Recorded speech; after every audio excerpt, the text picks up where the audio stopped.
ఇలా ఒకటా రెండా ఎన్నో ఇష్యూస్ జరగడంతో సాధారణంగా మాస్టర్ ట్యూన్స్ జోలికి ఎవ్వరూ వెళ్ళడం మానేశారు. కానీ మ్యూజిక్ డైరెక్టర్స్ ఇస్తున్న ట్యూన్స్ ఇళయరాజా ట్యూన్ కి మ్యాచ్ కావడం పెద్ద ఇబ్బందిగా మారింది. రజనీకాంత్ కూడా ఇళయరాజాకు కోపం తెప్పించాడు. ఇద్దరి మధ్య మంచి అనుబంధమే ఉన్నా మాస్టర్ ట్యూన్ కాపీ కొడితే ఊరుకుంటాడా?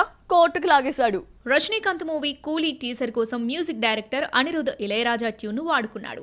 1983లో రజనీకాంతే నటించిన తమిళ చిత్రం తంగమన్కు మాస్ట్రో మ్యూజిక్ ఇచ్చారు. సినిమాలోని ఆవా పక్కం సాంగ్లోని మ్యూజిక్ బీట్ను కూలీ టీజర్లో బ్యాక్గ్రౌండ్గా యూజ్ చేయడంతో చిత్ర నిర్మాత సంస్థ సన్ పిక్చర్స్కు నోటీసులు పంపించాడు మాస్ట్రో. కూలీ టీజర్ బ్యాక్గ్రౌండ్గా తన ట్యూన్ను వాడుకున్నందుకు ఇళయరాజా అభ్యంతరం వ్యక్తం చేశారు.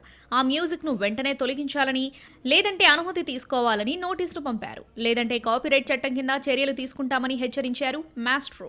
ఇళయరాజా తన ట్యూన్స్ జోలికొస్తే ఎవ్వరిని వదిలిపెట్టాడు. కొన్ని ఈవెంట్స్ లో బాలు తన అనుమతి లేకుండా పాడారు అని నోటీసులు కూడా పంపించారు. ఈ మధ్య కాలంలో మాస్టర్ ట్యూన్స్ ని వాడుకున్న 2 సినిమాల నిర్మాతలకి నోటీసులు వెళ్లాయి. ఇళయరాజా ట్యూన్స్ ఎవరు వాడుకున్నారు? Have a look.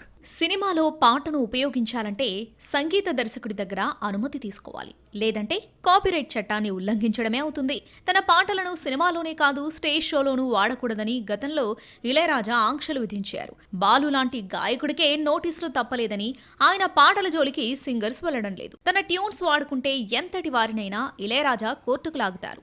ఈ విషయం తెలిసినా మంజుమెల్ బాయ్స్లో గుణలోని ప్రియతమా సాంగ్ను వాడుకున్నారు. టైటిల్స్లో ఇళయరాజా పేరు వేసి కృతజ్ఞతలు తెలియజేసినా ఇళయరాజా శాంతించలేదు. మంజుమెల్ బాయ్స్ నిర్మాతలకు ఇళయరాజా తరపు న్యాయవాది లీగల్ నోటీసులు పంపారు. యథార్థ కథ ఆధారంగా మంజుమెల్ బాయ్స్ రూపొందింది. గుణలోని పాటను తీసిన కేవ్స్కు గుణా కేవ్స్ అన్న పేరొచ్చింది. విహారయాత్రకు ఇక్కడికొచ్చిన బృందంలో ఒకరు లోయలో పడిపోతే స్నేహితులు ఎలా కాపాడారు, జరిగిన సంఘటన ఆధారంగా మంజుమెల్ బాయ్స్ తీశారు. గుణలోని పాటను క్లైమాక్స్లో ఉపయోగించాడు దర్శకుడు.